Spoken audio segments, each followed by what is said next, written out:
Kembali lagi bersama kami di Legi Financial. Kali ini kita akan membahas laporan keuangan dari saham ESA untuk laporan kuartal ketiga dari PT Surya Hadi Perkasa.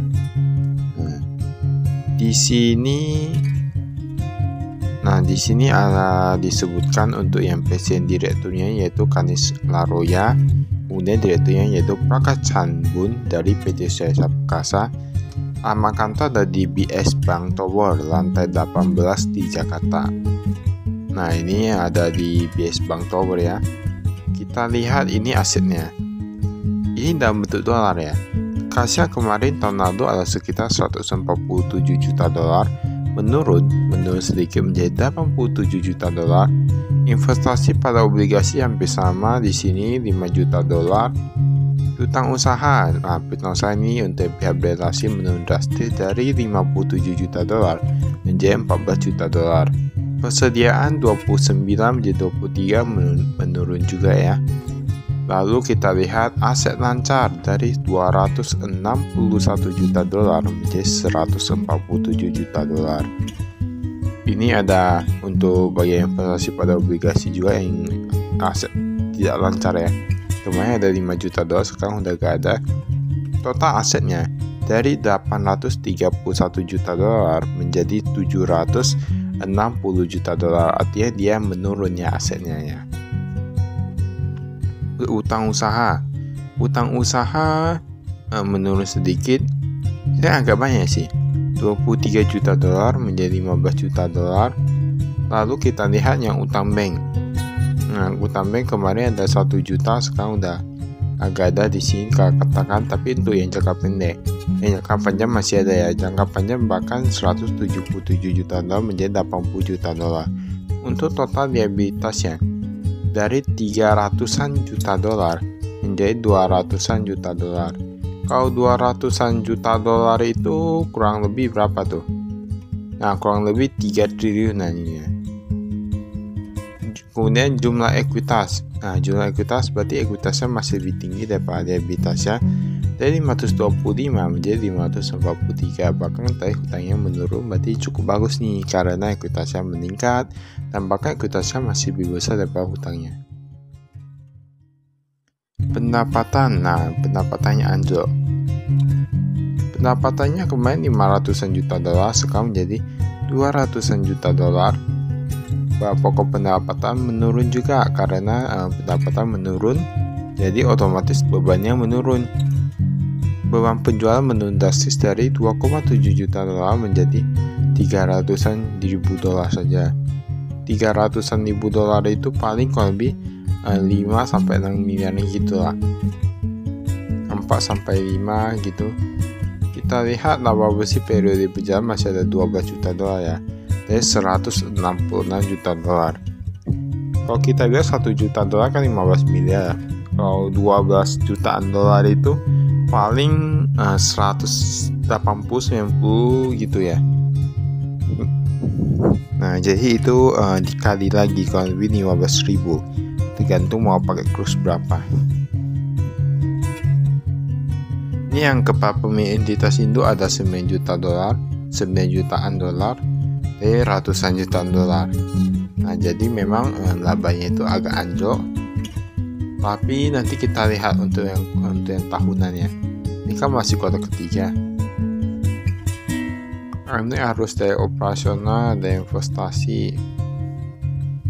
Investasi mereka kemarin ada invest di obligasi 10 juta dolar. Sekarang menjadi untung 5 jutaan dolar. Jadi ini berarti tandanya mereka udah tarik ini ya. Pantesan kami lihat kayak pendapatan bunganya itu naik.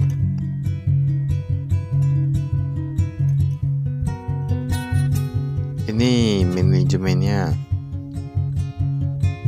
Kalau dilihat dari sini kayak gak ada yang berubah nih. Gak ada yang berubah untuk manajemennya. Masih tetap sama. Presiden Komisaris dan Komisaris Independen, direkturnya tetap sama.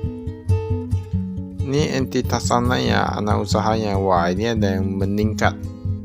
PT Panca Amara Utama dari 59% menjadi 70%, sisa bisa nggak sih?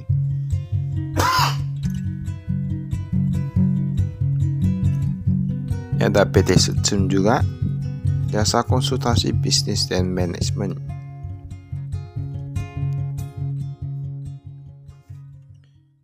Kemudian kita lihat, ini kita skip ya.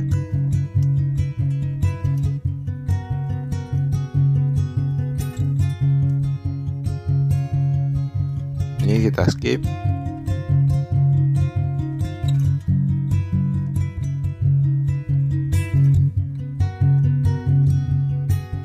Nah, ini kasnya. Kas yang di tangan yang rupiah itu meningkat sedikit.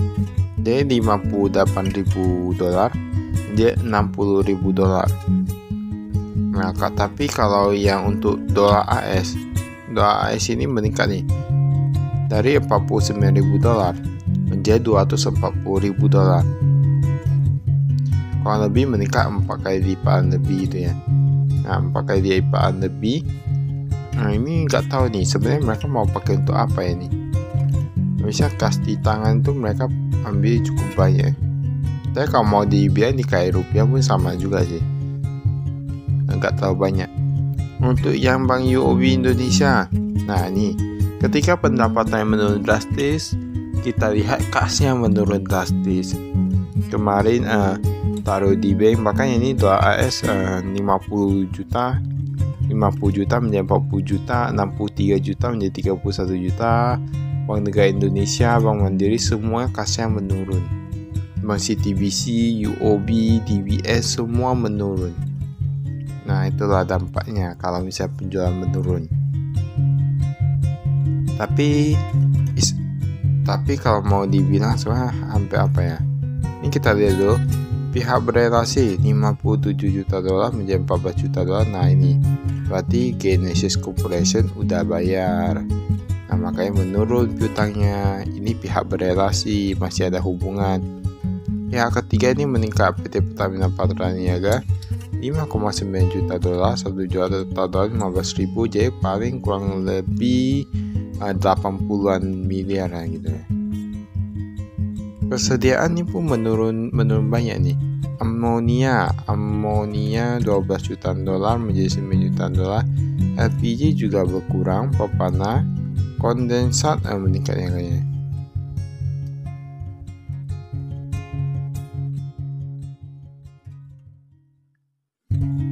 Ini obligasi. Mereka dapat obligasi lagi ini. Ini aset totalnya bisa dilihat.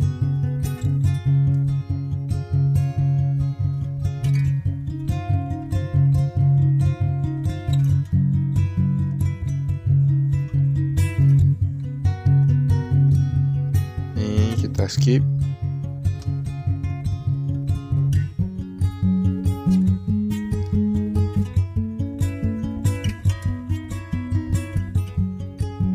Nah, ini utang bank nih. Utang bank jangka panjang kita lihat pun menurun ya. Ini rata-rata utangnya menurun. Tapi memang ini agak salah satu ciri perusahaan yang bagus nih. Ini banyak ketika penjualan menurun mereka langsung memangkas. Nah, menghemat. Jadi beban-beban bisa berkurang, utangnya diselesaikan. Jadi gak terlalu takut gitu kalau penjualannya menurun. Nah, selagi perusahaan masih berdiri selalu ada harapan. Nah, pemegang saham PT Trinuguna Akara Sejahtera 21%, Chandra Pinot Laroya Direksi 16%-an, 16,38. Wah, ini tambah meningkat ya. Direksinya menambah kepemilikan saham. Ini apa? Kalau memang direksinya tahu perusahaan ini bakalan nggak untung, nggak mungkin dia mau nambah sahamnya. Apalagi dia udah jadi direksi, berarti direksi ini tahu bagaimana kinerja sebenarnya dari perusahaan ini, bagaimana keuangannya. Jadi mungkin bagus, jadi mereka melakukan penambahan. Tapi untuk pemegang saham PT Trinuguna ini tampaknya ada penurunannya. Ini cukup bagus karena ibaratnya direksi kan yang pegang kendali gitu. Saya pegang kendali untuk secara langsung itu operasional itu.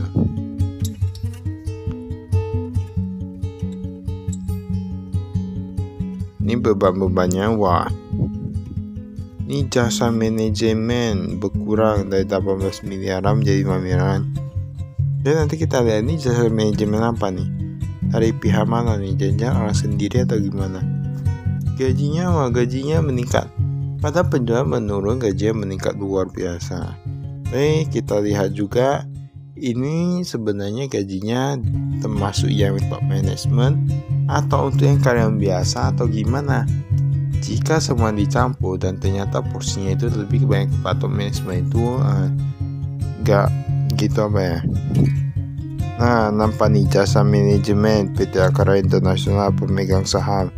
Wah, ternyata pemegang saham juga nih yang mereka keluar jasa manajemen itu, bayarnya itu ternyata untuk pemegang saham juga. Jadi orang-orang sendiri juga nih. Ini Genesis Corporation. Nah, jadi kita perlu tahu juga sebenarnya ini keuntungannya ataupun mereka keluar uang ini untuk siapa. Keluar uang untuk memang keperluan pribadi ataukah memang kepentingan perusahaan. Jadi perlu dilihat juga secara rinci. Jika kita apalagi pihak berelasi, perlu dilihat semua itu. Pihak ketiga juga perlu dilihat karena kita kan nggak tahu ya. Ini hasil segmennya. Laba paling banyak tadi di yang amonia. Tapi ini kan 2023 tapi penjualan paling banyak amonia, tapi untuk yang laba kayaknya di LPG. Karena mereka ada dapat yang keuntungan dan pendapatan dividen. Wah, mereka ada dapat dari sana, jadi lebih tinggi. Nah, jika dilihat yang 2022 yang amonia cukup oke sih, tapi entah mengapa menurun drastis labanya. Entah karena mereka ada keperluan atau gimana, nanti kita lihat untuk yang tahun depan gimana. Ini bukan tahun depan, untuk yang tahunan. Paling tahunan mungkin kayak 1 bulan lagi atau 2 bulan lagi udah keluar tuh laporan tahunannya.